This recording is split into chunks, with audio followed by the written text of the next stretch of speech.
بسم الله الرحمن الرحیم.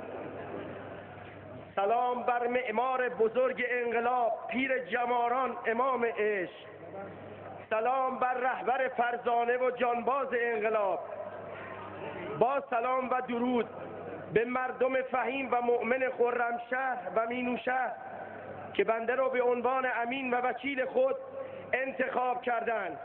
حتی بالمهد مجروح يبكي وتايه افكاره على كارون يا هالناس كونا صبح عباره راح النخل والاملاك صدق ما بقت شاره من ماي المالح مليانه.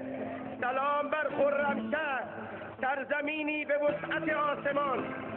سلام بر دستهای پینه بسته، بر دلهای شکسته، بر خستگیهای زنان و مردان خسته. سلام بر شلمچه و کارون دل شکسته. سلام بر مردمی که نفتشان ایران را روشن کرده ولی خانه هایشان همچنان خاموش است.